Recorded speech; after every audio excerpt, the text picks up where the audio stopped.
പ്രായമുള്ളവരാണ് അടിക്കുന്നത്.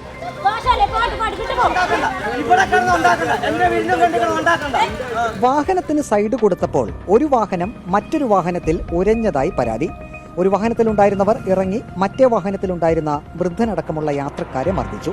സംഭവം കണ്ടുനിന്ന റോഡരികിലെ വീട്ടിലെ കുടുംബാംഗങ്ങൾ റോഡിൽ ഗുണ്ടായിസം കാണിച്ച കാർ യാത്രക്കാരെ വിരട്ടി ഓടിച്ചു.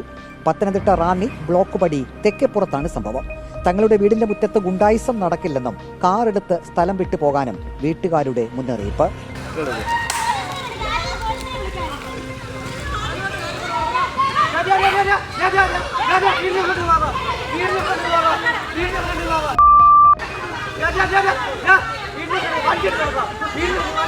ഇവിടെ പറ്റത്തില്ല, വീടിന്റെ ഫ്രണ്ട് പറ്റത്തില്ല. വണ്ടി എടുത്ത് നോക്കുക. അത് ഇവിടെ കിടന്നുണ്ടാക്കണ്ട, എന്റെ വീടിന്റെ ഫ്രണ്ട് ഉണ്ടാക്കണ്ട.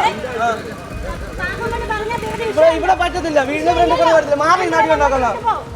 വണ്ടി ഉരസിയാൽ കേസ് കൊടുക്കണം. പ്രായമുള്ളവരെ നടു റോഡിൽ മർദ്ദിക്കുകയല്ല വേണ്ടത്, ദോഷമാണ്, വിട്ടുപോ എന്നും വീട്ടിലെ ഒരു ചേച്ചിയുടെ മുന്നറിയിപ്പ്. അത് കേസ് കൊടുക്കാന്ന് പറഞ്ഞില്ലേ? പ്രായമുള്ളവരാണ് അടിക്കുന്നത്. പറഞ്ഞ മനസ്സിലായി, അവര് കേസ് കൊടുക്കാന്ന് പറഞ്ഞില്ലേ? ഇതോടെ കാറിലെത്തിയ സംഘം പിൻവാങ്ങി. ധൃതിയിൽ കാർ എടുത്തപ്പോൾ കൂട്ടത്തിലുള്ള ഒരാളെ കാറിൽ കയറ്റാൻ സംഘാംഗങ്ങൾ മറന്നുപോയി.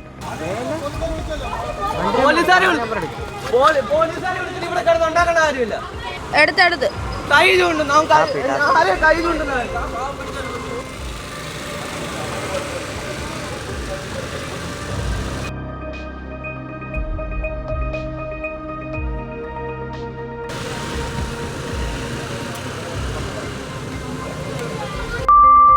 മർദ്ദനമേറ്റവർ റാന്നി പോലീസിൽ പരാതി നൽകി. പ്രായമുള്ള ആളെ മർദ്ദിക്കുന്നത് തടഞ്ഞ ഒരു ഓട്ടോ ഡ്രൈവറെയും സംഘാംഗങ്ങൾ ആക്രമിച്ചിരുന്നു.